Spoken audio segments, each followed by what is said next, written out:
चक्षुरुमिलितं येन तस्मै श्रीगुरवे नमः। श्रीचैतन्यमनोभीष्टं स्थापितं येन भूतले स्वयं रूप कदा मह्यं ददाति स्वपदान्तिकम्। वन्देऽहं श्रीगुरो श्रीयुतापदकमलं श्रीवैष्णवांश श्रीरूपं साग्रजातं सहगं रघुनाथं तं सजीवम्। जय श्री कृष्ण चैतन्य प्रभु नित्यानंद श्री अद्वैत गदाधर शिवासादि गौर भक्तवृंद। हरे कृष्णा कृष्णा कृष्णा हरे हरे हरे राम राम राम हरे हरे। हरे कृष्णा। अगर आप लोगों को कोई दिक्कत ना हो तो प्लीज आगे आ जाइए थोड़ा थोड़ा।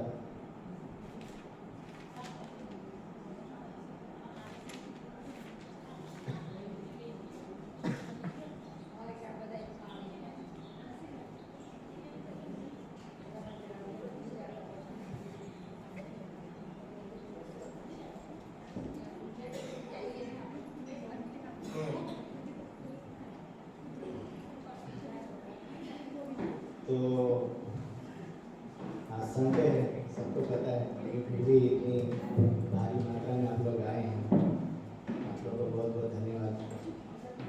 आज संडे के दिन आप लोग कहीं भी जा सकते थे, मॉल में पार्टी सार्टी करने या मूवी देखने, लेकिन वो सब कुछ छोड़कर आप कितने कीमती समय निकाल के आए।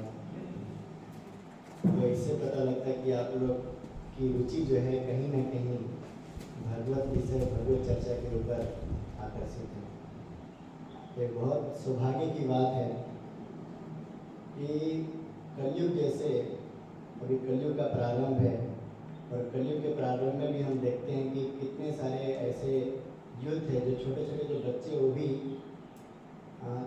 गलत चीज़ के शिकार होते जा रहे हैं और हम सब देख रहे हैं। और सबसे बड़ा तो मोबाइल है, मोबाइल से तो किसी का यही नहीं छूटता है। लेकिन आप लोग मोबाइल को भी छोड़ के यहाँ पे आए हैं तो ये सबसे बड़ी बात है। तो प्राय यहाँ पे जो भी आए हैं कल शाम को आए थे, तो हम जो कल नहीं कर पाए थे पूरा, तो उसी के ऊपर हम चर्चा करेंगे और उसी को कंटिन्यू करके पूरा करने का प्रयास करेंगे। तो कल हमने 3 चीज़ के ऊपर चर्चा करने का प्रयास किया था। याद है किस किस को याद है?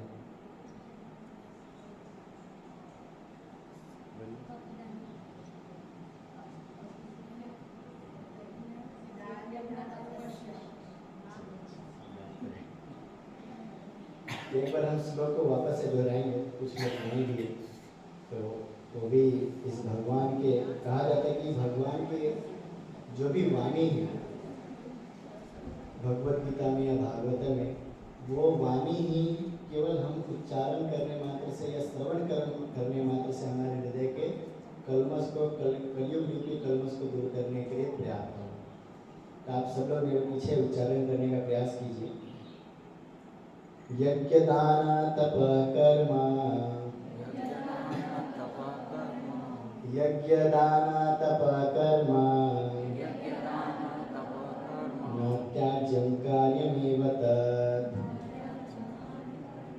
न त्याज्यं कार्यमेव तत्, यज्ञो दानं तपश्चैव, यज्ञ दान तपश्चैव पावनानि मनीषिणाम्, पावनानि मनीषिणाम्। तो इस श्लोक में भगवान अर्जुन को उपदेश दे रहे हैं कि यज्ञ, दान और तपस्या इसको कभी नहीं त्यागना चाहिए। ये तीन चीज जो है बड़े बड़े महामुनि महात्माओं को भी पवित्र करते हैं, शुद्ध करते हैं। तो हमने कल एक चीज के ऊपर चर्चा किया था, क्या था? यज्ञ, दान, तपस्या। एक ही चीज के बारे में चर्चा की, यज्ञ। और हमने देखा कि किस प्रकार कलयुग में यज्ञ संभव नहीं है, लेकिन कौन सा यज्ञ संभव है? हरिनाम संकीर्तन। हरिनाम संकीर्तन यज्ञ संभव है। क्योंकि हमने देखा कि अनेक युगों में बहुत लंबी लंबी आयु होती थी और बहुत समय हुआ करता था, और उस समय ये सब यज्ञ, बड़े बड़े यज्ञ संभव हुआ करते थे, क्योंकि अलग अलग युगों की अलग अलग आयु होती है। लेकिन कलयुग में सबसे जो छोटी आयु कलयुग की माना जाता है, और उसमें भी 100 वर्ष की आयु माना जाता है हम लोग की है, लेकिन 100 वर्ष भी अभी कोई नहीं जीता है। मुश्किल से अगर 50-60 साल भी जी ले तो उनको बहुत बड़ा व्यक्ति माना जाता है कि इतना तक हमसे जी ले। आगे चल के ऐसा भविष्य पुराण में वर्णन है कि आगे चल के जो व्यक्ति की आयु होगी वो लगभग 20 से 25 साल तक की होगी, और उसमें ही व्यक्ति शादी करेगा, बाल बच्चे पैदा करेगा, कमाएगा और मर जाएगा।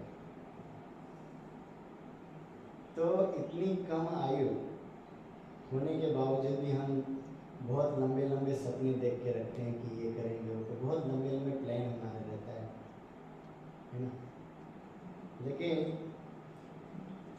रामायण में एक प्रसंग आता है जो काकभूषणी, लोमस ऋषि, काकभूषणी जी लोमस ऋषि के पास जाते हैं और उनसे जिज्ञासा करते हैं, क्योंकि वो देखते हैं कि लोमस ऋषि जो है वो भजन तो कर रहे हैं लेकिन अपने लिए कुटिया नहीं बनाए, वो ऐसे ही किसी पेड़ के नीचे या कहीं भी रह के भजन कर रहे थे। तो काकभूषणी और साथ में देवराज इंद्र आते हैं और पूछते हैं कि आप अभी तो कुटिया क्यों नहीं बना रहे हैं? इतनी धूप पड़ रही है, इतनी वर्षा हो रही है, इतने वायु चल रहे थे, आप कुटिया बना लीजिए ताकि आप अच्छे से भजन कर सकते हैं।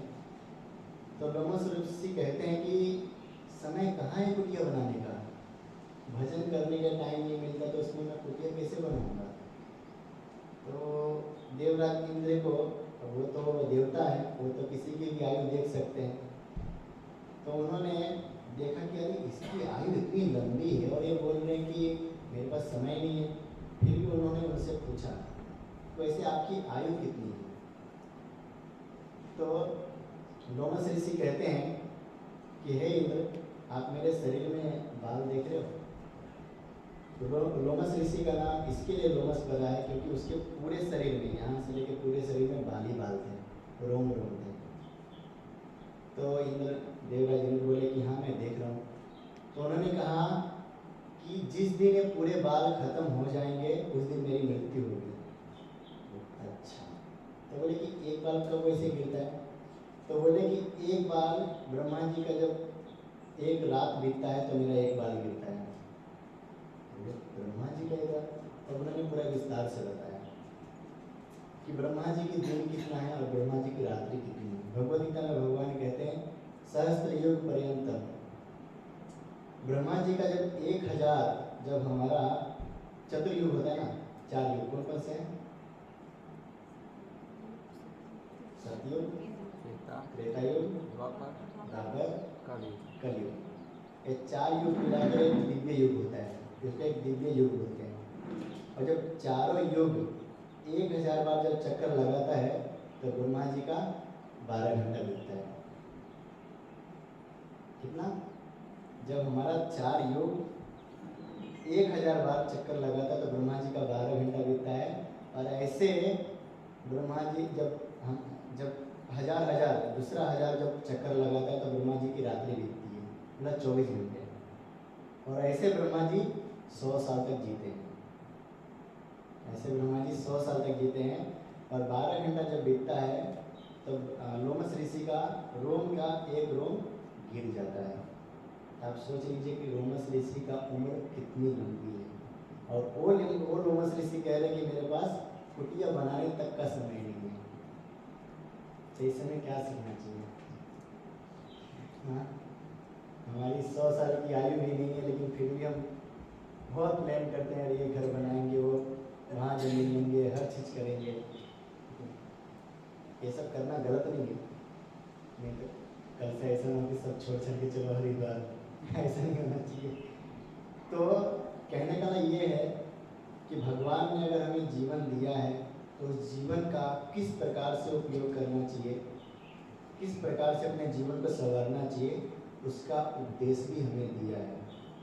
लेकिन हम गलती कहाँ पे करते हैं कि हम जीवन जीते हैं, लेकिन उनका जो उपदेश है किस प्रकार से जीवन बिताना चाहिए उसको हम जीवन में नहीं बिताते हैं, और जिसके कारण हमारा टाइम जो है व्यर्थ जाता है।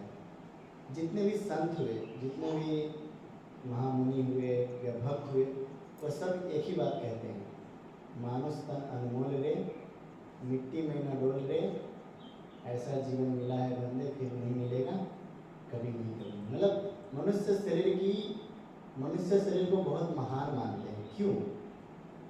और भी शरीर देवता का भी शरीर है, लेकिन कभी किसी संत ने ये नहीं गाया भजन में कि देवता का शरीर बहुत विशेष है, बहुत महान है। लेकिन मनुष्य शरीर को कोई भी आप शास्त्र उठा के देख लीजिए, मनुष्य जीवन को बहुत दुर्लभ माना गया है।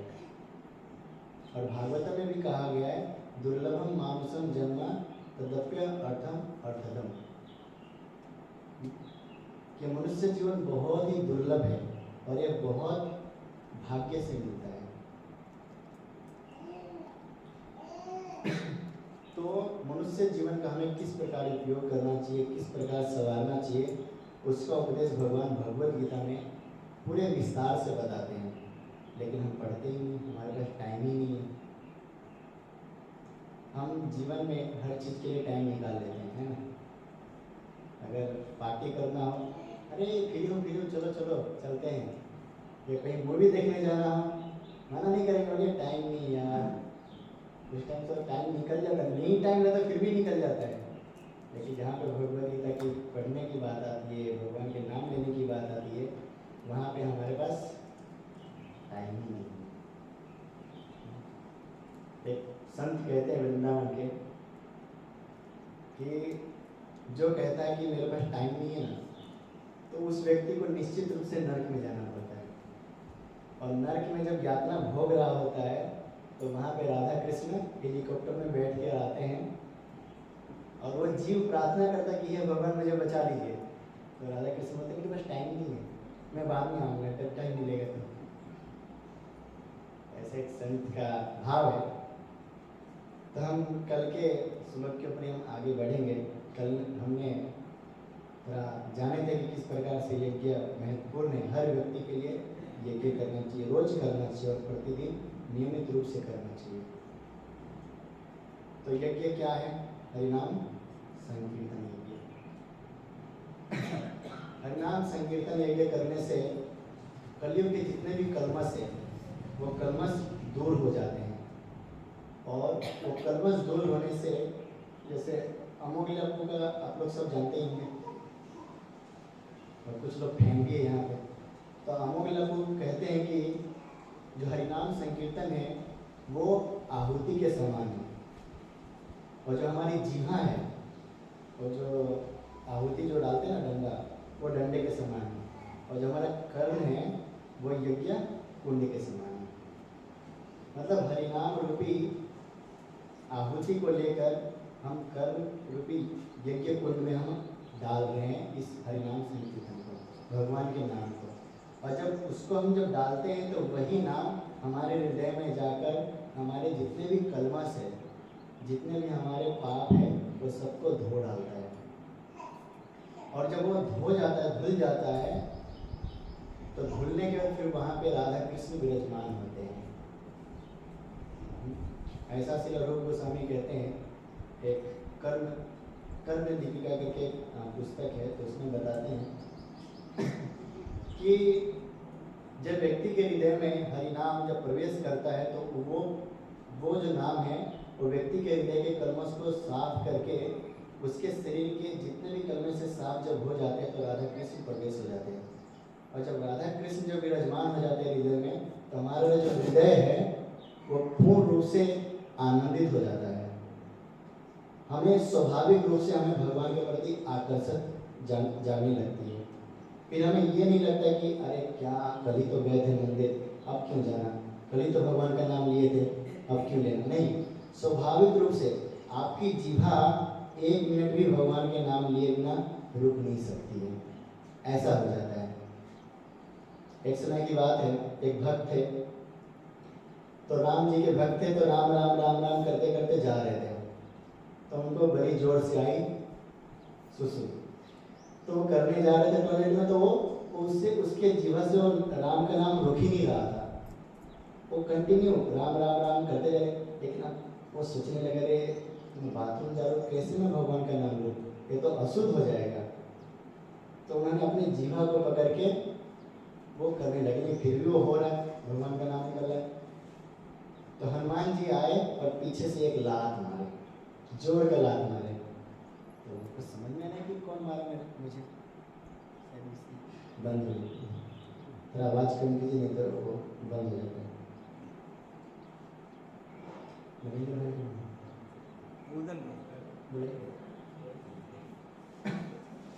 तो भगवान रामचंद्र के पास गए हनुमान जी, और हनुमान जी मतलब रामचंद्र जी ऐसा कमर पकड़ के बैठे हुए थे। तो बोले राम जी को क्या हो गया, वो कमर पकड़ के क्यों बैठे। तो जब आए हनुमान जी और पूछे, तो राम जी ने कहा कि अभी अभी मेरा एक भक्त नाम जप कर रहा था और किसी मूर्ख ने उसके ऊपर लात मारी और लात मुझे आके लग गई। बोले मैं तो उस भक्त को तो नाम ले रहा था, लेकिन वो बाथरूम में ले रहा था, इसके लिए मैंने उसको मारा। बोले कि देखो मेरा नाम जो है ना वो पवित्र है, जैसे सूर्य है, सूर्य अगर मन को भी स्पर्श करता है तो भी वो अपवित्र होता है, नहीं होता है, वो मन को भी शुद्ध कर देता है, वो मन को भी शुद्ध कर देता है। इसी प्रकार के भगवान का नाम है, अगर हम अशुद्ध जगह पे भी लेते हैं तो उस जगह को भी पवित्र कर देता है। ऐसा वर्णन आता है रामायण में ही कि शिव जी पार्वती के साथ कहीं जा रहे थे, तो एक जगह आता है, रेगिस्तान था पूरा, और शिव जी वहाँ पे उतरकर प्रणाम करते उस जगह को। तो पार्वती को बड़ा आश्चर्य होता, कोई दिख नहीं रहा, कोई भक्त भी नहीं, कोई कुछ नहीं है, ये प्रणाम किसको कर रहे हैं। तो शिव जी पार्वती पूछ लेती है कि आपने अभी प्रणाम किसको किया। तो शिव जी ने कहा कि यहाँ पर आज से 10,000 पहले एक भक्त आया था, उन्होंने यहाँ पे नाम जप किया था, उन्होंने यहाँ पे भजन किया था, जिसके कारण ये भूमि जो है पवित्र है, और इसके लिए मैं इसको प्रणाम किया। तो बोले कि अच्छा, तो पार्वती ने भी वहाँ पे प्रणाम किया। फिर शिव जी नंदी पे बैठकर आगे बढ़े, तो फिर से एक जंगल आया, उस जंगल में शिव जी उतरे, वहाँ पे प्रणाम किए। तो पार्वती को लगा कि लगता है मेरे पति देव का घूम गया, कुछ तो स्क्रू ढीला हो गया। तो पार्वती ने फिर से पूछा, वहाँ पे तो ठीक है 10,000 पहले एक भक्त आया था, भजन किया था, आपने उधर उधर प्रणाम किया, लेकिन यहाँ पर तो पूरा जंगल है, यहाँ पे कौन आएगा, पूरा शेर चीते रहते हैं। तो बोले कि हे पार्वती, यहाँ पे आज से 10,000 साल बाद एक भक्त आएगा और यहाँ पे एक भजन करेगा, इसके लिए मैं अभी से प्रणाम कर रहा हूँ। तो शिव जी यहाँ पे बताते हैं कि भगवान की भक्ति गरिमा कितनी है, भजन करने वाले की गरिमा कितनी है। वो चले जाते फिर भी उनका कीर्ति जो है यश जो है रहती है। तो भगवान का नाम लेने वाले की कभी भी कीर्ति डाउन नहीं होती है, वो हमेशा उसकी बढ़ती रहती है। तो यज्ञ संकीर्तन हमें रोज करना चाहिए, और साथ ही साथ हमें इस श्लोक में भगवान कहते हैं दान भी देना चाहिए। अच्छा, गृहस्थ लोग दान दे सकते हैं क्योंकि वो मेहनत करते कमाते हैं, लेकिन साधु है, सन्यासी हो, क्या दान देगा, उनके पास तो फक्कर बाबा होते हैं, तो किसका दान देगा बताइए। हाँ,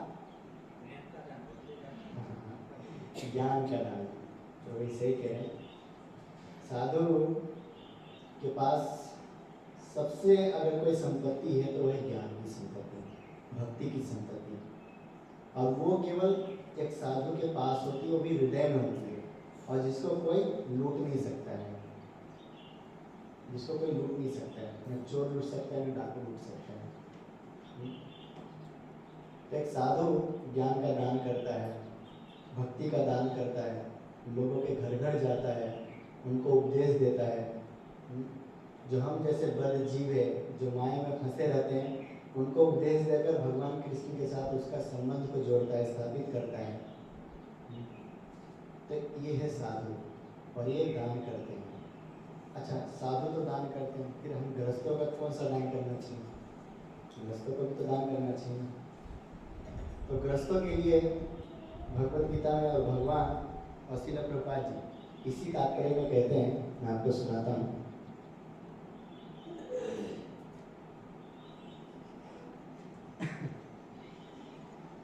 इस प्रकार दान हृदय की शुद्धि संस्कार के लिए है। यदि दान सुपात्र को दिया जाता है तो इससे आध्यात्मिक जीवन में प्रगति होती है। यहाँ पे श्रील प्रभुपाद जी कहते हैं, अगर कोई व्यक्ति दान देता है और अगर वो व्यक्ति सुपात्र को दान देता है तो उसके हृदय शुद्ध होता है और आध्यात्मिक जीवन में वो प्रगति करता है। अब देखिए, एक बिजनेसमैन होता है तो बिजनेसमैन के पास इतना टाइम नहीं होता है कि वो 12 घंटा 24 घंटा भजन कर सके। अब साधु है, मंदिर में रहता है, कहीं जंगल में रहता है तो भजन कर सकता है, लेकिन गृहस्थ है, बिजनेसमैन है, व्यापारी है, तो वो कैसे भजन करेगा? वो इतना टाइम तो नहीं दे सकते हैं। तो इसके लिए दान की एक भगवान ने कहा है कि दान देना चाहिए। दान देने से आध्यात्मिक जीवन में प्रगति होती है, और प्रगति के साथ साथ हमारे हृदय का शुद्धिकरण होता है, जिसके कारण हम जल्द ही भगवत प्रेम प्राप्त कर सकते हैं। लेकिन यहाँ पर श्रील प्रभुपाद जी एक चेतावनी भी दे रहे हैं। एक चेतावनी क्या है? सुपात्र योग्य व्यक्ति को दान देना चाहिए। तो ऐसा क्यों कहा जा रहा है योग्य व्यक्ति को दान देना चाहिए?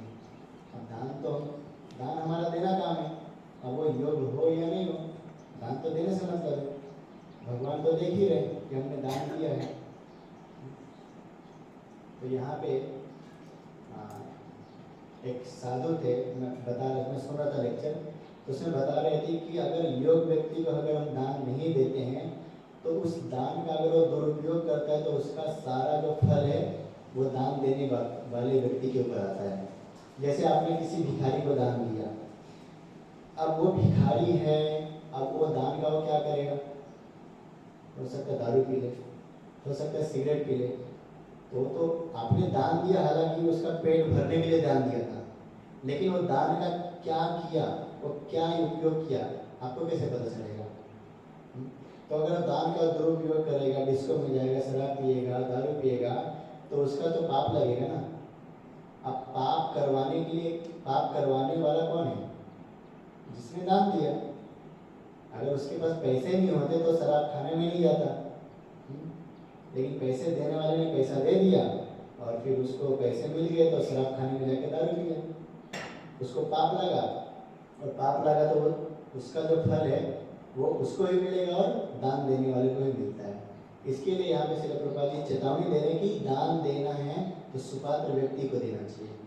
तो क्या हम भिखारी को दान देना छोड़ दें? अब हमें तो नहीं पता कि कौन से भिखारी है। कई तो ऐसा होता है कि भिखारी मतलब नाम के रहते हैं, उनके पास तो मतलब अमीरों से ज़्यादा संपत्ति रहती है। ऐसा कभी कभी देखा गया है। मुंबई की घटना है, बांद्रा के आसपास ही कोई जगह था। तो न्यूज में आया था कि एक भिखारी मतलब बस स्टैंड पे सोता था, और जहाँ पे सोता था मतलब बस स्टैंड के पीछे ही उन्होंने मतलब अपना ऐसी बना दिया तो झोपड़पट्टी, तो उसमें रहता था, उसी में सोता था और दिन भर उसी बस स्टैंड पे भीख मांगता था। और एक दिन उसकी मृत्यु हो गई, और जब मृत्यु हो गई और म्यूनसिपैलिटी वाले आए उठाने के लिए, तो जब उसके झोपड़ी को उठा रहे थे तो देखा इतना सारा पैसा निकला, वो भी 1000 के 2000, मतलब बहुत सारा पैसा उसके पास था जो झोपड़ी में रखे थे। अब ये सब मीडिया में बात करें कि भिखारी के पास इतना सारा पैसा, और कई तो ऐसे भिखारी होते हैं कि मतलब अपना बिजनेस ही खोल लेते कि भीख मांगने का बिजनेस ही खोल लेते हैं, कई कई ऐसे भी होते हैं। तो कहने का ये है कि भिखारी को दान देना तो हम बंद नहीं कर सकते। अब कोई कोई सच में भिखारी होते हैं, तो हमें एक भक्त हैं जो बताते हैं कि अगर आपको अगर पैसे नहीं देना है तो आप उसको, भूखी लगी है ना, तो आप उसको कुछ खाना खरीद के दे दो, खाना खिला दो। अब वो खाना खाए, पेट ही भरना है उसको, तो खाना खिला के दे दो, पैसा देने की क्या जरूरत है। आप खाना दोगे तो पेट भरेगा अपना, उसका भूख मिटेगी। नहीं आप पैसे दे रहे हो तो इसका गारंटी थोड़ी ना कि वो क्या करेगा पैसे का। इसके लिए हमें सुपात्र व्यक्ति को दान देना चाहिए। अच्छा, तो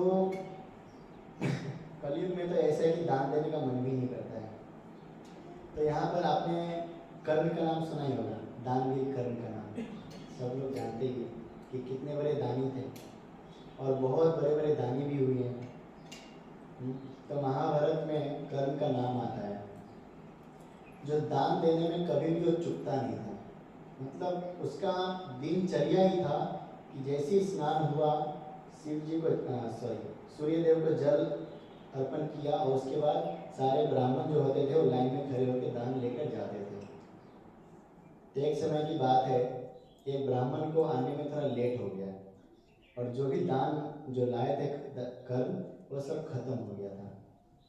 तो एक ब्राह्मण आ रहे थे और आए और हाथ फैला दिए।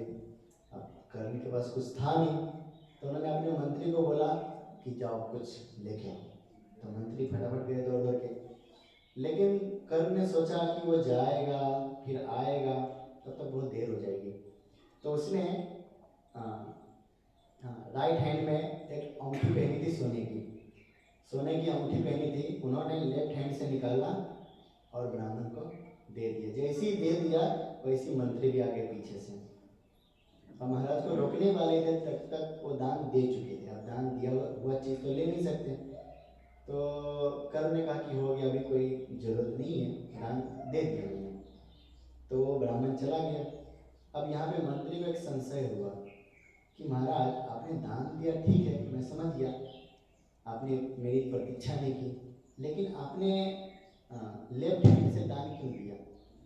अगर आपको दान देना ही है तो राइट हैंड से देते, आपने लेफ्ट हैंड से दान क्यों किया? क्योंकि अंगूठी राइट हैंड में पहने हुए थे, तो इधर से निकाले और ऐसे दे दिए थे।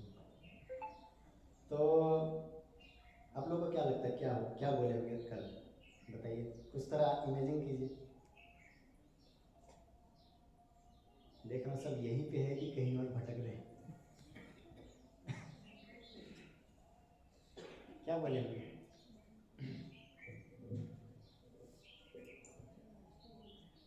हाँ, थोड़ा दिमाग चलाइए। तो यहाँ पे कर्ण कहते हैं कि देखो, मेरे लेफ्ट हैंड से देने का एक ही कारण है कि मैं लेफ्ट हैंड से लेकर राइट हैंड में लेता, तब तक अगर मेरी मति बदल जाती, तो मेरा अगर मन बदल जाता, उसी क्षण में अगर मेरा मन बदल जाता कि मैं दान क्यों करूँ, सोने की अंगूठी में, तो मैं दान नहीं दे पाता और दान देने से मैं चूक जाता। तो इसके लिए मैंने उस समय को मैंने ऐसा नहीं योग्य नहीं समझा, मैंने तुरंत दे दिया। तो यहाँ पे कर्ण से हमें ये शिक्षा मिलती है कि जब भी मतलब विचार आए, यहाँ पे मैं आपको एक उदाहरण दूंगा रावण का। आप लोग ने रामायण तो जानते ही, भारत में रहते तो सब लोग रामायण जानते ही। तो जब रावण का वध हो गया और राम जी बाकी सब सेना जब मैदान में थे, तो राम जी ने लक्ष्मण को भेजा रावण के पास ज्ञान लेने के लिए। सब जानते हैं ना, रावण के पास भेजा ज्ञान लेने के लिए। तो जब ज्ञान लेने के लिए लक्ष्मण ने बोला कि क्या उससे, अरे वो तो असुर है, राक्षस है, उससे मैं क्या ज्ञान लूँगा, उसने मेरी माँ का अपमान किया है। तो राम जी ने कहा कि देखो लक्ष्मण, भले वो जो भी है लेकिन बहुत बड़ा पंडित है, बहुत बड़ा पंडित है। भले उन्होंने ऐसा किया कोई दिक्कत नहीं, लेकिन उन्होंने पंडित है, वो पंडित से कुछ ना कुछ आपको ज्ञान मिलेगा, आप जाओ लो। तो गए लक्ष्मण जी और सर के पास जाकर खड़े होकर बोले कि रावण मुझे ज्ञान दो। तो रावण ऐसा मुंह फेर लिए, जब मुंह फेर लिए तो लक्ष्मण गुस्से में आया, भैया के पास बोला, भैया भैया रस्सी जल गई लेकिन बल अभी तक नहीं गया है। मैं ज्ञान मांगने के लिए गया था लेकिन इसने मेरे से मुंह फेर लिया। तो लक्ष्मण तुम पहले मेरे को बताओ, तुम ज्ञान मांगने गए थे तो कैसे गए थे, क्या किए जाके? तो बोले भैया मैं गया, सर के पास खड़ा होकर बोला मुझे ज्ञान दो, लेकिन वो ज्ञान देने के बदले वो ऐसा मुंह फेर दिया। तो बोले कि देखो लक्ष्मण, ज्ञान मांगने की विधि एक होती है, वो विधि से जब हम ज्ञान मांगते हैं तब हमें ज्ञान मिलता है। तो बोले भैया वो कौन सी विधि है? बोले पहले जब हम किसी के पास जाते हैं, किसी से कुछ भी अगर हमें लेना होता है तो अगर साधु के पास जाते तो उनको पहले प्रणाम करना चाहिए, प्रणाम करके उसके चरणों के पास बैठना चाहिए, फिर उनसे जिज्ञासा करना चाहिए कि हे महात्मा आप मुझे कृपा करके ज्ञान दीजिए। तो ये विधि है।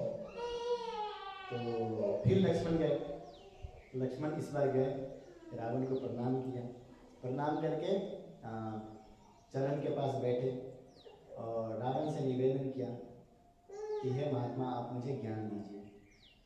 तो रावण एक मंद मुस्कान लाकर, हालांकि उसके शरीर में बाण लगे थे लेकिन फिर भी वो मुस्कान चेहरे पे लाकर उन्होंने लक्ष्मण से केवल दो ही बात बोली। पहला ये था कि देखो लक्ष्मण, जीवन में जब भी कोई अच्छा काम करने का मन करे ना तो उसे तुरंत कर देना चाहिए, तुरंत कर लेना चाहिए, विचार नहीं करना चाहिए कि आज करूँगा कल करूँगा परसों करूँगा, नहीं, तुरंत कर लेना चाहिए। मेरे मन में भी ये विचार आया था कि अरे मतलब जो पृथ्वी के लोग हैं वो बहुत तपस्या करते हैं, बहुत साधन करते हैं, तब जाके स्वर्ग में जाते हैं। मैं स्वर्ग में जाने के लिए एक सीढ़ी बना दूंगा ताकि लोग अपने मन से स्वर्ग जा सके और अपने मन से आ सके, इतनी तपस्या मेहनत करने की जरूरत न पड़े। और ये रावण कर सकता था, उनके पास क्षमता थी, ये कर सकता था, लेकिन रावण ने सोचा अभी तो बहुत लंबी आयु है। जैसे हम लोग सोचते हैं ना भजन कर लेंगे, बहुत लंबी आयु है, में करना क्या है, कर लेंगे। तो रावण भी ऐसे ही सोचा कि बहुत लंबी आयु है, क्या अभी कर लेंगे। और दूसरा रावण ने सोचा था अच्छा काम के लिए कि समुंदर का पानी पूरा खारा है, इसको मैं मीठा बना दूंगा ताकि लोगों को पानी की कोई कमी ना हो। और रावण ये भी कर सकता था, लेकिन वही सोचा कि अभी बहुत समय है, बाद में करेंगे। तो यहाँ पे रावण उपदेश देते हैं कि जीवन में जब भी कुछ अच्छा काम करने का मन करे उसी समय कर लेना चाहिए। जब भी कभी लगे कि मुझे भगवद गीता पढ़ना है उसी समय उठा के पढ़ लेना चाहिए। जब भी कभी लगे कि हमें मंदिर जाना चाहिए चले जाना चाहिए, बाद में क्या पता मन बदल गया तो। और दूसरा उपदेश देते हैं रावण कि जब भी कभी गलत करने का मन करे तो हमें टालना चाहिए, आज नहीं, कल परसों। लेकिन मैंने उल्टा किया। जब शूर्पणखा मेरे पास आई थी तो उन्होंने कहा कि भैया भैया मैंने आपके लिए बहुत सुंदर स्त्री को देखा है और वो आपके लिए ही बनी है, और मैं आपके लिए राम जी के पास गई थी कि ये सीता को मेरे भैया के लिए दे दो। आप सब जानते कि वो किसी लिए गई थी, लेकिन वो वहाँ पे झूठ बोल रही है कि मैं आपके लिए गई थी, हालांकि वो गई थी राम जी को आकर्षित होकर। राम जी को उन्होंने जैसे ही देखा पहली बार उनको प्यार हो गया, तो वो जाकर वो विवाह का प्रपोजल देने लगी राम जी को कि आप मेरे से विवाह कर लीजिए। तो राम जी ने कहा कि अभी तो मैं एक पत्नी व्रत धारण हूँ और मैं आपसे विवाह कैसे कर सकता हूँ, ऑलरेडी मेरी पत्नी है। अगर आप चाहो तो मेरा भाई है वो भी कवार है, उससे जाके आप पूछ लो, अगर वो करेगा तो ठीक है। तो शूर्पणखा ने सोचा कि चलो कोई दिक्कत नहीं है, एक भाई क्या हो गया, तो दूसरा तो है, तो भी सुंदर ही है, हैंडसम है, तो जाके उनसे बात करते हैं। जब उन्होंने उनके पास गए और लक्ष्मण के पास जब जाके पूछा कि हे हैंडसम क्या मेरे से शादी करोगे, तो लक्ष्मण ने कहा कि तुम क्या कर रही हो, तुम्हें क्या बनना, रानी बनना है ना। देखो मैं जो हूँ मैं इसका भाई हूँ और आपको तो पता है कि जो सबसे बड़ा होता है उसको राजगद्दी मिलता है, उसको राजा बनाया जाता है। और तुम मेरे से अगर विवाह करोगी तो तुम दासी बन के रहोगी। तो तुम्हें दासी बनना है या फिर रानी बनना है, तो डिसाइड कर लो। तब शूर्पणखा ने सोचा बात तो सही है, मुझे तो रानी बनना है, चलो और एक बार ट्राई करते हैं। तो वापस से राम जी के पास आए। राम जी ने फिर से भेजा। अब शूर्पणखा को राम और लक्ष्मण फुटबॉल बना के इधर से उधर कर रहे थे। तो उन्होंने सोचा, शूर्पणखा ने सोचा कि सारे प्रसाद का जो जड़ है सीता है, अगर मैं इसको ही खत्म कर दूंगी तो फिर तो कोई नहीं रहेगा, तो फिर से मेरे से शादी कर लेंगे। तो जैसी सीता को हाथ लगाने गई, लक्ष्मण ने नाक और कान काट दिया। जब नाक और कान काट दिया तो वो रावण के पास आए और रावण से जो वहाँ पे घटी थी वो नहीं बोला। उन्होंने बोला कि भैया आपके लिए मैंने एक सुंदर स्त्री को देखा है और वो केवल आपके लिए ही बनी है, और मैं उसको लेने जा रही थी, तब तक दो व्यक्ति थे, उन्होंने मेरा नाक कान काट के मेरे को भगा दिया। तो बोला ऐसा? तो रावण के मन में भी लोभ आ गया। हालांकि ये बुरा कर्म है, रावण चाहता तो विचार कर सकता था, लेकिन उनकी एक कमजोरी थी कि सुंदर स्त्री के प्रति आकर्षित था। हालांकि उनकी जो पत्नी थी मनमोहंद्री, पूरा बहुत सुंदर थी, बहुत रूपवती थी, लेकिन फिर भी होता ना कामी पुरुष का होता है कि एक से नहीं तो दो से, दो में से तीन से, ऐसा मतलब बहुत सारा उनको चाहिए। तो रावण ने बोला कि अच्छा बहना तू मेरे लिए गई थी, सच बताना मेरे लिए गई थी ना? हाँ भैया आपकी कसम मैं आपके लिए गई थी। बोला ठीक है। तो यहाँ पर रावण कहता है कि मैंने उस समय विचार नहीं किया, मुझे उस समय विचार करना चाहिए था कि शूर्पणखा झूठ बोल रही है सही बोल रही है, लेकिन मैंने विचार नहीं किया और मैंने तुरंत बुरा कर्म के लिए मैंने एक्शन ले लिया और अच्छे कर्म के लिए मैंने आज कल करते रहे। तो ये उपदेश रावण लक्ष्मण को देते हैं। तो हमारे जीवन में बहुत सुंदर शिक्षा मिलता है कि जब भी हमें भजन करने का मन करे या भक्ति करने का मन करे, चालू कर देना चाहिए। ये नहीं देखना चाहिए कि भाई आसपास के लोग क्या कहेंगे, बगल वाले क्या सोचेंगे, या मेरे दोस्त लोग क्या सोचेंगे। अगर ये देखने जाएंगे तो वो तो अपना जीवन बिता ही रहे हैं, साथ में आपका जीवन भी नष्ट कर रहे हैं। प्रहलाद महाराज तो यहाँ तक कहते हैं कि हमें सगे संबंधी ऐसे बनाने चाहिए या दोस्त ऐसे बनाने चाहिए जो हमारे जीवन को आध्यात्मिक जीवन में परिवर्तन करे, हमारे आध्यात्मिक जीवन के लिए वो हेल्प करे।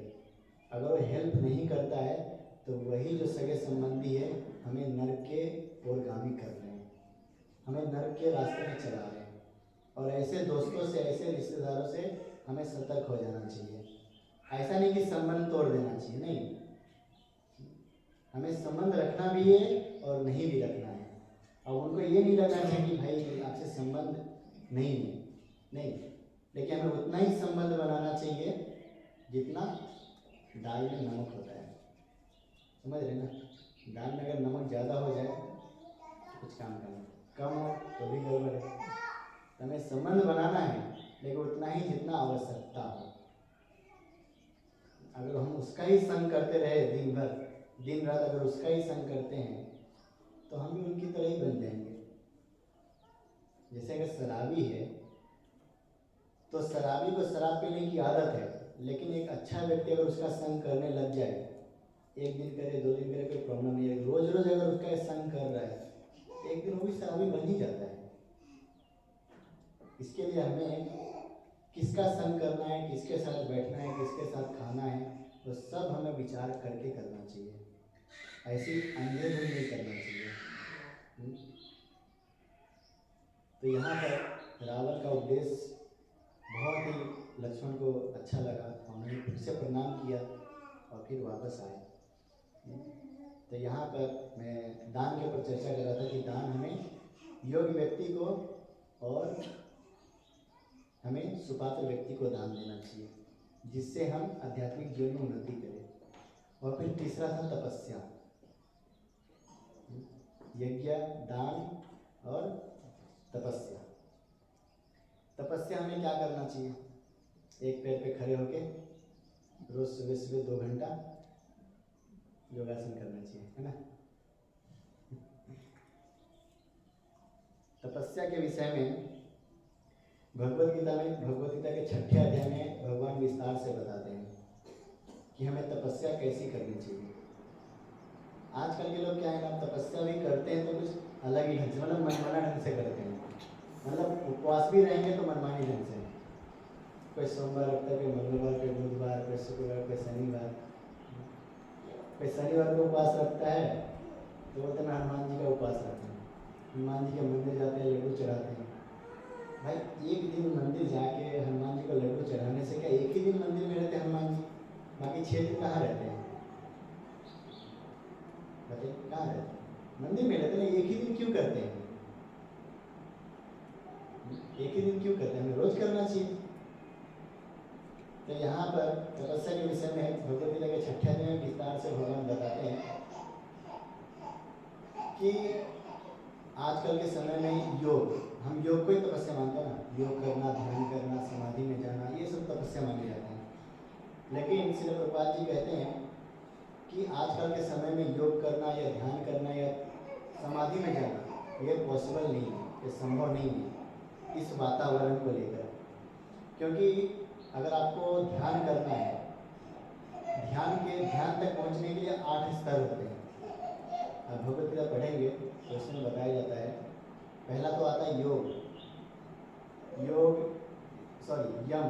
यम, नियम, आसन, प्राणायाम, प्रत्याहार, धारणा, ध्यान, समाधि, ये 8 स्तर होते हैं। तो यम क्या है? यम मतलब हमें उन वस्तुओं को त्याग करना चाहिए जो वस्तु से हम ध्यान नहीं धारण कर सकते हैं। तो उसमें तो चाय कॉफी पहले नंबर पे है। अब चाय कॉफी के बिना कौन रहता बताइए आजकल? जो चाय कॉफी नहीं पीता वही ध्यान कर सकता है। दूसरा है हमें सात्विक रहना चाहिए। सात्विक मतलब हमें ऐसा कार्य करना चाहिए जिससे हमारे अंदर सत्वगुण बढ़े, हमारा खाना शुद्ध हो, खान पान शुद्ध हो, जो हम सुनते हैं वो शुद्ध होना चाहिए। अब आप बताइए कि हम जो खाते हैं वो आहार हमारा शुद्ध है? प्याज लहसुन नहीं खाना चाहिए। प्याज लहसुन से हमारे तमोगुण बढ़ता है, हमारे अंदर रजोगुण और तमोगुण की वृद्धि होती है। और ध्यान धरने के लिए हमारे अंदर सत्वगुण होना चाहिए। तो प्याज लहसुन भी नहीं खानी चाहिए। लेकिन यहाँ हम प्याज लहसुन भी नहीं छोड़ सकते क्योंकि उसके बिना तो स्वाद ही नहीं आता है।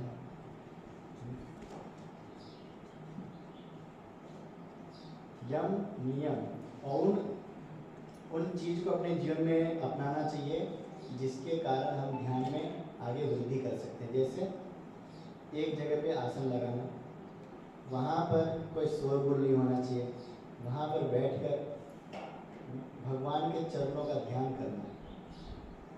अब आप सब लोग आंखें बंद कीजिए 2 मिनट के लिए। अब आप बताइए कि आप 2 मिनट में कहाँ कहाँ घूम के आए। अभी आप रुकिए, आंखें बंद कीजिए और आंखें बंद करके आपको राधा कृष्ण का चिंतन करना है। और उस चिंतन के बीच में आप मुझे बताइए कि आप उस चिंतन के बीच में आपका कितना बार ध्यान टूटा है। चलिए स्टार्ट कीजिए।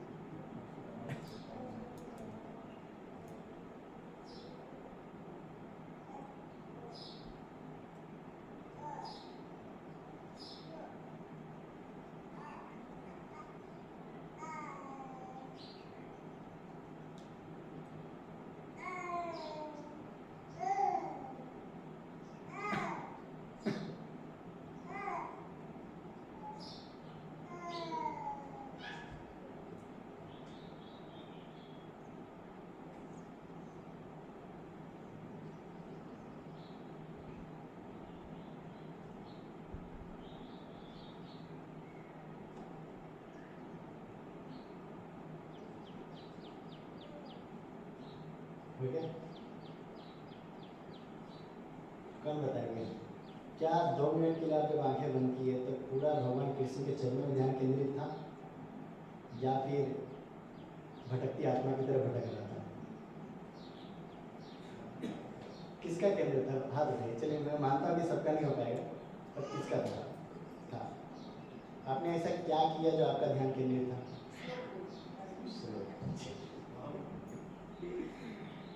तो आपने तो साधन ही अपना लिया था तो होगा ही। लेकिन यहाँ पर कहा जाता है, भगवती में भगवान और श्रील प्रभुपाद जी अच्छी तरीके से समझाते हैं कि जो भी ध्यान जो आजकल चलते हैं ध्यान के नाम पे, जब ध्यान हम जब करने बैठते हैं तो हमारा जो मन है ना, 1 मिनट के अंदर कितने मतलब करोड़ों करोड़ों कोस की यात्रा करके आ चुका होता है। आप यहाँ पे बैठे और आप अमेरिका घूम के आ सकते हैं, ऐसा हमारा मन है।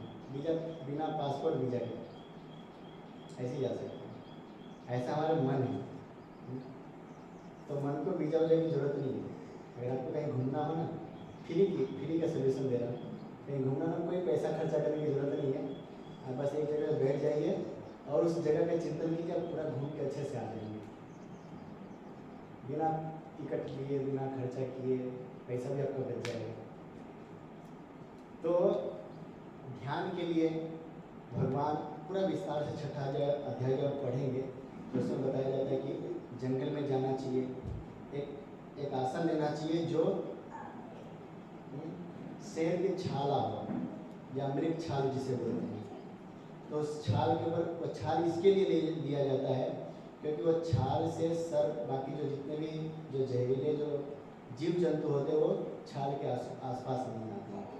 इसके लिए उस छाल पर बैठकर ध्यान लगाया जाता है। जैसे शिव जी ध्यान लगाते हैं ना, तो उस छाल के ऊपर इसके घर में बैठते हैं। तो ध्यान लगाना चाहिए और ध्यान लगा के हमें राधा कृष्ण के चिंतन करना चाहिए। और चिंतन करके फिर जब वो चिंतन प्रबल हो जाती है, वो प्रबल के कारण हृदय में जब राधा कृष्ण का पूर्ण रूप से जब ध्यान लग जाता है तो उसे कहते हैं समाधि। और वो समाधि जो है 1-2 दिन की नहीं होती, 1-2 घंटे की नहीं होती, करो हजारों मतलब महीने ऐसे। अभी के तो समय में कोई नहीं करता, लेकिन पहले के समय में जो करते थे, जिनकी समाधि लगती थी वो हजारों सालों तक की लगती थी, इतनी समाधि होती थी। लेकिन आजकल के समय में ये ध्यान और ये सब योगासन ये सब भी संभव नहीं है। हाँ, ये शरीर को स्वस्थ रखने के लिए ये प्रक्रिया ठीक है, लेकिन अगर हम सोचें कि यही एक साधन है जिसके द्वारा अगर हम भगवत प्राप्ति कर सकते हैं तो कर सकते हैं, लेकिन बहुत लंबा समय लग जाएगा। हो सकता है कि ये जीवन में भी संभव ना हो। भगवान उसी 6ठे अध्याय के लास्ट में भगवान कहते हैं कि सभी योग में जो मुझसे आकर्षित होकर जो मेरा भजन करता है, योग युक्तो मुनि ब्रह्म, जो मुझ में आसक्त होकर मेरा भजन करता है, वो सभी योगियों में योगी माना जाता है। तो अगर ध्यान हमें लगाना भी है ना, तो हमें भगवान का चिंतन करना चाहिए, लगाना चाहिए, हमें भी प्रयास करना चाहिए दिन में। हालांकि समय मोबाइल से टाइम मिले तब तो हम प्रयास करें, मोबाइल से ही टाइम नहीं मिलता है हम लोगों को। तो हमें इसके लिए माला दिया है श्रील प्रभुपाद जी ने, इसके लिए माला दिया है। कुछ लोग कहते हैं कि माले पे क्यों भगवान का नाम लेना है, ऐसे अगर हम नाम लेंगे तो कोई दिक्कत है क्या? तो ऐसे नाम अगर आप ले सकते हैं तो बहुत अच्छी बात है, लेकिन माले पे लेने से ये फायदा होता है कि आप एक ही जगह पे आपका मन केंद्रित रहता है।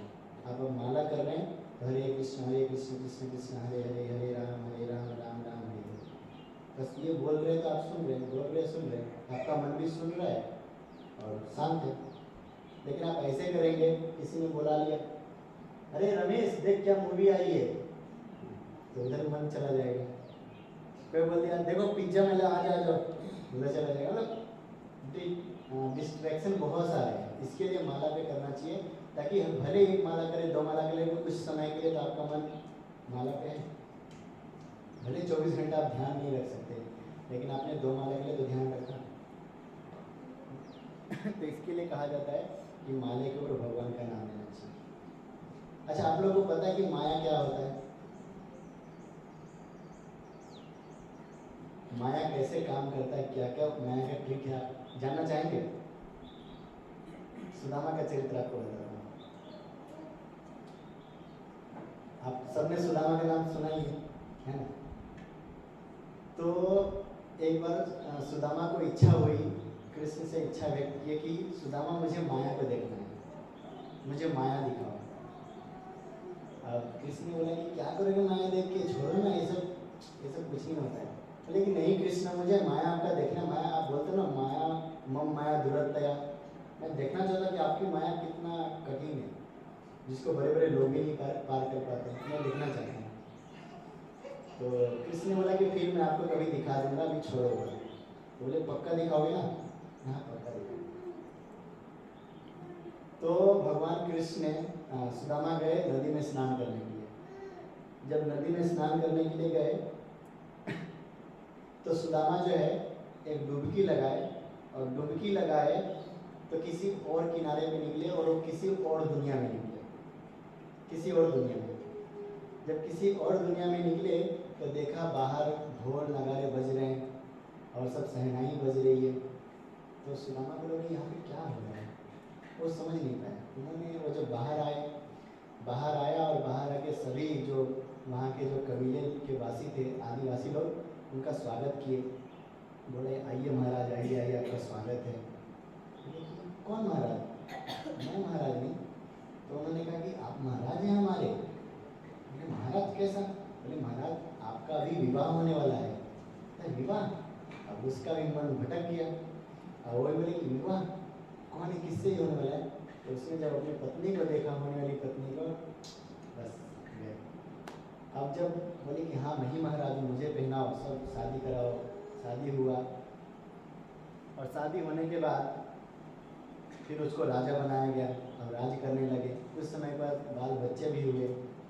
अब बाल बच्चे होने के बाद अब राजा को चेंज करना था, मतलब उस गांव का नियम था कि इतना समय तक राजा रहेगा, उसके बाद राजा की बलि दी जाएगी, और बलि के साथ साथ दूसरे राजा को भी बैठाया जाएगा।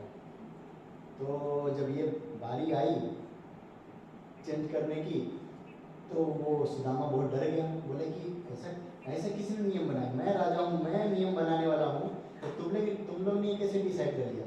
बोले कि नहीं महाराज, ये हमारे गांव का नियम है। और वो तो बहुत डर गया।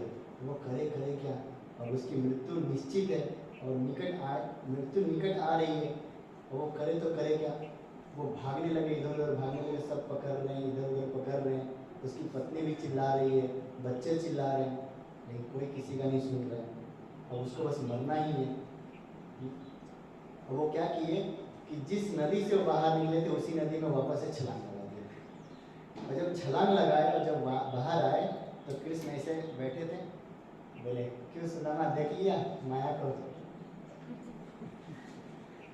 बोले कृष्ण, ये आपका करना था, आपकी माया तो बहुत प्रबल है प्रभु, दोबारा मुझे माया में नहीं जाना है, मुझे आपके साथ ही रहना है।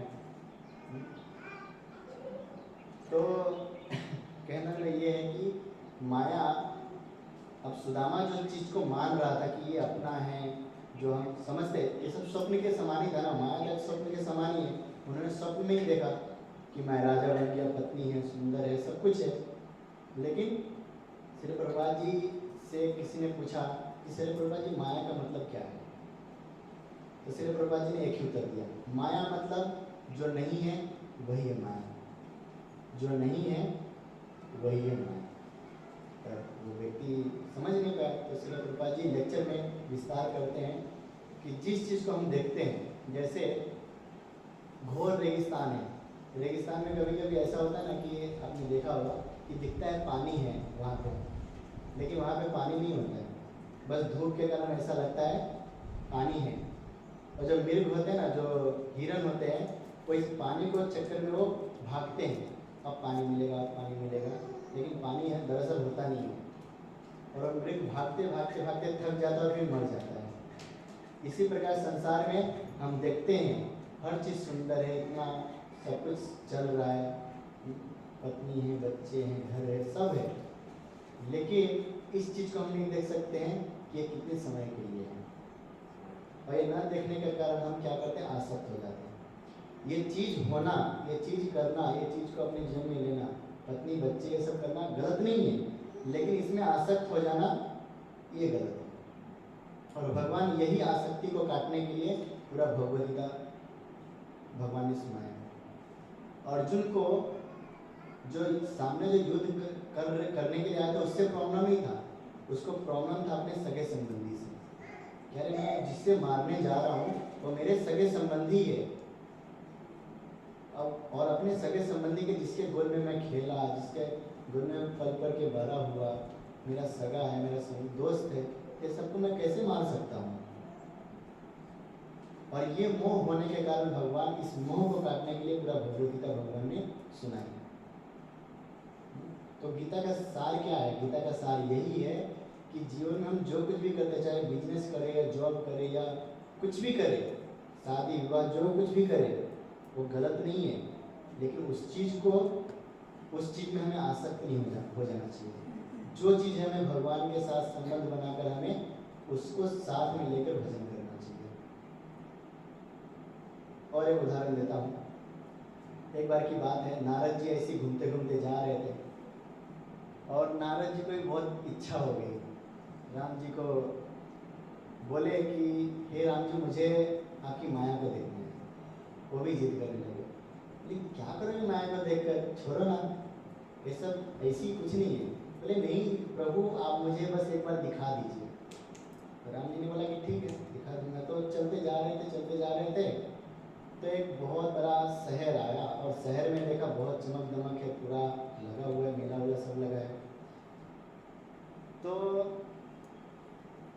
अब राम जी है, वो तो माया के पति हैं, वो तो कुछ भी कर सकते हैं। तो जो नारद जी थे वो शहर को आकर्षित होकर वो शहर में घुस गए। और जब शहर में घुसे तो देखा वहाँ पे एक राजा था और राजा की एक बेटी थी और बेटी का स्वयंवर होने जा रहा था। स्वयंवर आप समझते हैं ना? स्वयंवर मतलब बेटी के लिए लड़का चुनाव किया जाता है कि कौन, मतलब किसी चीज़ की प्रतियोगिता होती है, उसमें जो पास होगा उसके साथ शादी हो सकता है। तो यहाँ पर राजा ने स्वयंवर रखा और स्वयंवर जब रखा तो नारद जी ने देखा कि अरे बाप, इसकी बेटी इतनी सुंदर है, अगर ये मेरा पत्नी बन जाता तो फिर मेरे तो भाग्य ही चमक जाते। अब नारद जी बाल ब्रह्मचारी है, लेकिन उसके मन में ये विचार आ रहे, कारण माया, उसके अंदर ही माया घुस गई। तो उन्होंने विचार किया कि मेरी पत्नी बन जाता तो, लेकिन वैसे स्वयंवर है क्या चीज़, देखो तो जरा। तो स्वयंवर में था कि रानी, मतलब लाइन था, ऐसा दो लाइन बने हुए थे, बस एक लाइन में राजा और इस लाइन में भी राजा बैठे हुए थे। और स्वयंवर ये था कि रानी इस लाइन से चल के जाएगी और जो रानी को पसंद आ गया, जो वर पसंद आ गया, उसके गले में माला डाल देगी और उसी से उसका विवाह होगा। तब नारद जी का अरे वाह, ये तो अच्छा मौका इससे विवाह करने का। और वो भाग भाग के वो राम जी के पास गए। जब राम जी के पास गए तो बोले प्रभु आप मानते हैं ना कि मैं आपका अच्छा भक्त हूँ? हाँ नो डाउट, आपसे अच्छा कोई भक्ति नहीं है नारद जी, आप मानते हैं ना, बचपन से बाल ब्रह्मचारी हूँ, आपसे कुछ मांगा नहीं है, आप तो कुछ मांगा क्या? बोले नहीं नारद जी, क्या बात है, बोलो तो सही, पानी तो बताओ क्या चाहिए। बोले कि देखिए प्रभु, आपसे मैंने आज तक कुछ नहीं मांगा है, बस एक चीज़ मैं आपसे मांगता हूँ। बोले हाँ बोलो क्या चाहिए। बोले कि प्रभु मुझे ऐसा रूप दीजिए जो संसार में किसी का ना हो, मुझे ऐसा रूप दीजिए जो संसार में किसी का ना हो, जो सुंदर हो और किसी का ना हो। तो नारद जी राम जी ने पूछा कि ऐसा क्यों? तो बोले प्रभु बस आप दे दीजिए, आप छोड़िए। बड़ा उत्साह था, और बता देते तो उसको समझा बुझा के फिर से बोलते ब्रह्मचारी रहेगा, क्यों शादी करने जाओगे। अब राम जी जानते हैं अंदर की बात क्या चल रहा है, कौन से लड्डू फूट रहे हैं, शादी के लड्डू या बर्बादी के लड्डू, है ना? तो सब जानते ही है। लेकिन राम जी ने बोला कि ठीक है, तथास्तु बोल दिए और नारद जी भाग के आए और उस लाइन में बैठ गए। और उस लाइन में पीछे से शिव जी के दो गण भी बैठे थे अपना भेष बदल के, और उनके लिए जगह नहीं था, मतलब नारद जी जब गए तो उनके लिए जगह नहीं था। तो उन्होंने सोचा कि आगे जाके खड़े रह जाता हूँ ताकि मुझे देखते ही जो विश्व मोहिनी है वो मेरे गले में माला पहना दे। तो जब आगे गए तो विश्व मोहिनी उसका चेहरा देख के ही आगे निकल गया। ये क्या हो गया, देखा नहीं लगता, ध्यान नहीं किया होगा, चलो दूसरी लाइन में खड़ा हो गए। तो दो चार छोड़ के और आगे जाके खड़ा हो गए। जब खड़ा हो गए तो विष्णु ने बोला क्या परेशान कर रही है, अपने सहेलियों को बोला इसको बोलो दूर भागने के लिए। तो अब नारद जी समझ नहीं पा रहे थे क्या है ये, क्योंकि मेरा तो सबसे सुंदर का भगवान रामचंद्र के ऊपर पूरा भरोसा था कि अगर वो उन्होंने अगर सुंदर मेरे को बनाया तो सबसे सुंदर बनाया होगा, पूरा भरोसा था। अब मतलब नारद जी को फिर भी मन में लगा नहीं नहीं मतलब ध्यान नहीं गया होगा, चलो और आगे बढ़ के थोड़ा खड़े हो जाते हैं। तो जब और आगे बढ़ के जब खड़े हो गए तो जो शिव जी के दो गण बैठे हुए थे बोले कि आपने कभी अपना चेहरा देखा है? हाँ सबसे सुंदर है। बोले हाँ वो तो है, बस आप अपने एक बार चेहरा तो देख लो। बोले क्या हुआ मेरे चेहरे में? तो वो चेहरा मतलब कुंड था, एक कुंड था, वो कुंड में अपना चेहरा देखा तो देखा बंदर का चेहरा था। अब बंदर का चेहरा देख नारद जी का तो पूरा पहला गर्म हो गया, मतलब आओ ने देखा ताओ सीधा गए भगवान राम के पास और गुस्से में पूरा उल्टा पुल्टा बोलने लगे कि आपका मैंने इतना दिनों से भजन किया, आपने मेरे साथ ये किया, आप ऐसा कर सकते थे, मुझे आपके ऊपर विश्वास नहीं था, आपने ऐसा क्यों किया। और पूरा मतलब उन्होंने बहुत कुछ बोला और साथ ही साथ उसको श्राप भी दे दिया भगवान राम को। श्राप क्या दिया? श्राप दिया कि जिस मतलब 2-3 श्राप दिए थे, मुझे याद नहीं है, पर कुछ एक श्राप ये था कि जिस चेहरे को आपने दिया है ना, आपको मैं श्राप देता हूँ कि आने वाले समय में आप जैसे मैं अभी पत्नी के लिए तड़प रहा हूँ ना, वैसे आप भी पत्नी वियोग में तड़पेंगे और यही चेहरा, यही बंदर का चेहरा आपको हेल्प करने वाला है। तो राम जी जब आए थे, जब राम जी सीता जी को ढूंढ रहे थे तो बंदरों ने सहायता किया और ये बहुत सारे 2-3 श्राप दिए थे। तो इस प्रकार से जब नारद जी का जब दिमाग थोड़ा ठंडा हुआ, जब सब श्राप पता ना गुस्सा भी एक लिमिट तक होता है ना, तो जब ठंडा हुआ तब बोला अरे बाप रे मैंने क्या कर दिया, मैंने भगवान को श्राप दे दिया, ये मैंने क्या कर दिया, मेरे से बहुत बड़ा भूल हो गया। फिर माफ़ी मांगने लगे। तो राम जी ने कहा कि नारद तुम्हें मेरा माया देखना था ना, यही तो है मेरा माया। बोले हाँ प्रभु मैं समझ गया, मुझे माफ़ कर दीजिए। बोले नारद जी ने पूछा कि वैसे भगवान अगर आप चाहते तो मुझे सुंदर रूप दे सकते थे, अपने जैसा रूप दे सकते थे, नहीं फिर भी आपने ऐसा क्यों नहीं किया? तो रामायण में चौपाई है, तुलसीदास जी कहते हैं कि नारद तुम्हें मैंने बंदर का चेहरा देके तुम्हें जीवन भर मदारी बनने से बचा लिया। बोले कैसे? तो तुलसीदास जी एक चौपाई गाते हैं, नारी विवश नर सकल गोसाई, नाचे नर मर कटके नारी। जब कोई स्त्री के प्रति आकर्षित होकर उससे विवाह कर लेता तो जीवन भर के लिए जैसे बंदर मदारी के फेरे पे नाचता है, उसके कहने से नाचता, वैसे ही जीवन भर पति जो है पत्नी के अंगी पे नाचता है। तो आपको मैंने एक बार बंदर का रूप देके मैंने जीवन भर बंदर बनने से बचा लिया। राम मतलब बहुत खुश हुए नारद जी, और नारद जी को लगा कि हाँ भगवान आपने जो किया अच्छा किया, लेकिन मुझे माफ़ कर दीजिए कि मैं आपको श्राप दिया। तो कहने का मतलब ये है कि भगवान की जो माया है बहुत प्रबल है और हमें मतलब यकीन भी नहीं होने देती कि हम माया में हैं। कभी कभी हम माया में हैं ही, वैसे क्या हम थोड़ी ना शुद्ध भक्त बन गए, हम सब माया में हैं ही। अब माया में अगर हम नहीं होते तो हम दिन भर कृष्ण का नाम लेते, कृष्ण का चिंतन करते, लेकिन कृष्ण का चिंतन नहीं हो रहा है तो हम अब इसलिए बात माया में हैं। इसके लिए माया भगवान भगवद गीता में कहते हैं मम माया दुरत्तया मामे प्रपद्यन्ते माया मेताम तरन्ति ते। हे अर्जुन, इस मेरी माया को, इस दुरत्या मेरी माया को पार करना बहुत कठिन है, लेकिन जो व्यक्ति मेरी शरण ग्रहण करता है, मेरा आश्रय ग्रहण करता है, वो आसानी से पार कर जाता है। कैसे? जैसे एक जो गाय का जो बछड़ा होता है, तो जब बारिश का टाइम होता है ना, तो गाय का बछड़ा जहाँ पे पाँव रखता है उसमें पानी भर जाता है, तो छोटा सा होता है, उसको आसानी से पार कर सकते हैं। तो वैसे ही जब पे मेरी शरण में आ जाता है तो भले कितने भी उसके रास्ते में समुद्र के समान भी विघ्न हो, वो मेरी शरण में आने के कारण उसके जो विघ्न है वो गाय के खुर के बराबर हो जाते हैं और वो आसानी से पार कर लेता है। तो इसके लिए भगवान का भक्ति ही एकमात्र ऐसा रास्ता है जिसके कारण हम इस संसार के भव बंधन से हम छूट सकते, निकल सकते हैं। और इसके अलावा तो कोई रास्ता है नहीं। अगर आपके पास है तो आप बता सकते हैं, क्योंकि इसके अलावा जितने भी साधु है, संत है, अब देखिए यहाँ तक कि रसखान जी हुए। रसखान का आपने नाम सुना है? सुने होंगे सब। रसखान मुसलमान परिवार में जन्मे थे, लेकिन वो भगवान कृष्ण के उस बांके बिहारी के जो मूर्त है उनको देखकर एक बार वो वृंदावन गए थे। वृंदावन में गए और देखा कि बांके बिहारी के पैर में चप्पल नहीं है, और बांके मतलब वो ऐसे ही घूमते रहते, गैया चराते रहते। तो उनको बड़ा दुख हुआ कि क्यों ना चप्पल दिया जाए। हालांकि मुसलमान थे, लेकिन फिर भी उन्होंने बोला कि एक बार चप्पल दिया जाए। तो जब वो चप्पल बनाकर लेके गए, अब वो मुसलमान थे तो मुसलमान को अंदर घुसने नहीं दिया गया। कैसे घुसने दिया जाएगा?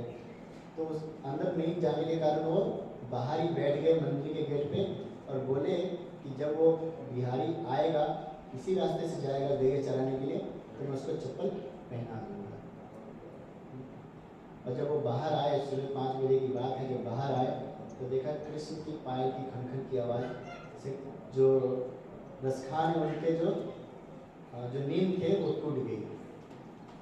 और टूटने के कारण उन्होंने देखा कि कितना सुंदर रूप है, उनको चप्पल पहनाया। उनसे आकर्षित होके वो वृंदावन में ही रह गए, और वृंदावन से फिर बाहर कभी नहीं गए।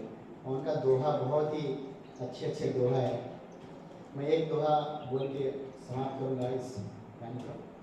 तो रसखान जी कहते हैं, शेष महेश गणेश दिनेश जाही निरंतर गावे, जाही अहिर की छोहरिया छछियावर छाछ के नाच नचावे।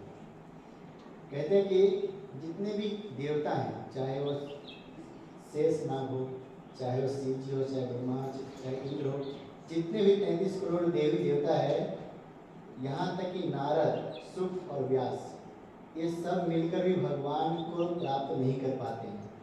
लेकिन कितना सौभाग्य की बात है कि वृंदावन की जो गोपियाँ है वो थोड़े से छाछ को लेकर कृष्ण को बोलते कि पहले नाचो फिर मैं छाछ दिलाऊंगी। थोड़े से छाछ का लालच देके कृष्ण को ठुमका लगवाती है। वो कृष्ण को जो पूरे विश्व को ठुमका लगवाते हैं, वो कृष्ण को गोपियाँ ठुमका लगवा रही है वृंदावन में। तो सोचिए कि ब्रजवासी जो वृंदावन की जो ग्वाल है, वो कितने पुण्य कर्म किए होंगे, और जिसके कारण भगवान उसके वश में बन जाते हैं, उसके प्रेम में बन जाते हैं। और प्रेम में बनकर वो वही करते हैं जो उनकी इच्छा होती है। ग्वाल तो ऐसे करते हैं कि कृष्ण को गाली तक देते, साले। एक बार की बात है, थोड़ा सा लीला बताता हूँ। अभी खेल में बच्चे का खेल तो आप जानते हैं, मतलब बैट बॉल खेलते हैं, और उस समय में कृष्ण बलराम का 2 अलग टीम था। तो अभी डिसाइड ये हुआ था कि जो हारेगा उसको घोड़ा बनना पड़ेगा, और उसके ऊपर बैठ के उसको एक जगह से दूसरी जगह लेके जाना पड़ेगा। तो इस बार कृष्ण की टीम हार गई। अब बाकी सब तो घोड़ा बन गए, अब कृष्ण बनने के लिए तैयार नहीं। वो बोले कि मैं राजा का बेटा हूँ, मैं नंद बाबा का बेटा हूँ, मैं नहीं घोड़ा बनूंगा। तो मदन बोला, साले तो घोड़ा नहीं बनेगा, तू राजा होगा अपने घर का, यहाँ पे तू मेरा सखा है, घोड़ा बन चल। और उसको जबरदस्ती घोड़ा बना के उसके ऊपर चढ़ते हैं और उसको घोड़ा बना के लेके जाते हैं। तो ये है कृष्ण। सोचिए, पूरा विश्व ब्रह्मांड का मालिक, जिनके केवल दृष्टि मात्र से पूरा सर्जन और संहार होता है, वो कृष्ण ग्वाल वालों के साथ खेलते हैं। हम लोग को नहीं लगता कि हमें भी वहाँ पे जाना चाहिए, खेलना चाहिए। किस को जाना है? कई लोगों को नहीं जाना है, या फिर कई लोगों को समझ में नहीं आ रहे हो सकता। अब जो हाथ में उठा रहे हो तो यही होगा कि समझ में नहीं आया, या फिर उसको जाना ही नहीं है। तो जो भी हो, ऐसा वर्णन है कि वृंदावन की ऐसी मधुरी लीला है कि वहाँ पे पेड़ पौधे भी बातें करते हैं हमसे, वहाँ के ब्रज भी बात करती है। तो ग्वाल बाल के साथ खेलना और कृष्ण के साथ खेलना कितना सौभाग्य की बात है। और ये सौभाग्य केवल प्राप्त हम कर सकते बहुत आसानी से। कैसे? कल ही तो बताया था, हरिनाम संकीर्तन से। दिखने में छोटा सा साधन है, दिखने में छोटा सा लगता है कि खाली नाम तो लेना है, इसमें कौन सी बड़ी बात है। लेकिन एक काम ऐसे ऐसे करते हैं ना कि आप लेना तो चालू कीजिए फिर आप सोचेंगे अरे बाप रे मैंने गलती कर दिया लेकर लेना ही नहीं चाहिए। मैं आपको डरा नहीं रहा हूँ, मतलब बोल रहा हूँ कि भगवान को जो नाम है वो हमें, आपको खुद अब 6 महीना अगर कंटिन्यू, ऐसे बहुत सारे भक्त को मैंने देखा है कि ज़्यादा नहीं बस 6 महीने उन्होंने लिया है और 6 महीने में उसको रिजल्ट आया है। और कई लोगों तो वैसे कृष्ण का दर्शन भी हो गया। दर्शन तो छोड़िए, अनुभव तक हो गया। अगर दर्शन तो कोई कोई लोगों को होते हैं, बट अनुभव भी हो चुका है। वैसे बहुत लोग हैं कि कृष्ण का अनुभव करते हैं कि कृष्ण मेरे साथ हैं, हमेशा साथ में रहते हैं, और अनुभव हमें भी हो सकता है, लेकिन उसके लिए कुछ उपाय है। तो ठीक है, आप उपाय सब जानते ही है, ऐसा बताने की जरूरत नहीं है, मैंने कल बता ही दिया था ना। लेकिन कुछ लोग कल नहीं आए थे तो उसको मैं थोड़ा बता दूँ। उपाय क्या, मैं एक जन से पूछना चाहूँगा, क्या उपाय बताइए? हरे कृष्ण, हरे कृष्णा का नाम लेना पूरा। हरे कृष्णा का नाम लेना, और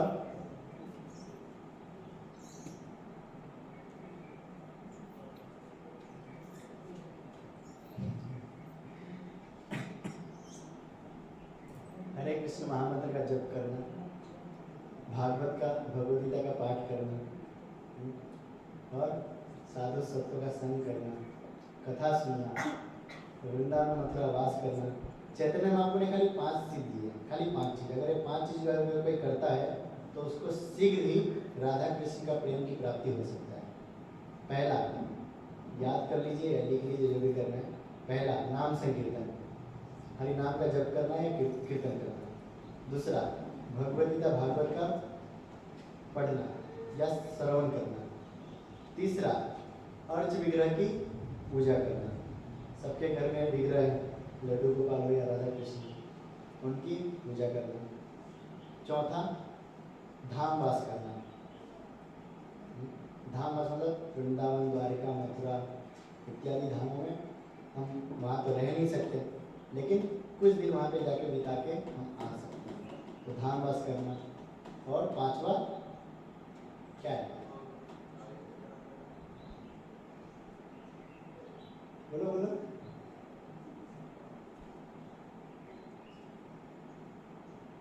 पहला क्या था बताइए? सब भूल गए अभी से? हरि नाम का जप करना। दूसरा,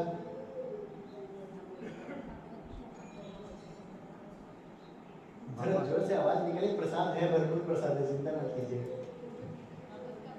हाँ, पाठ करना। तीसरा, पूजा करना।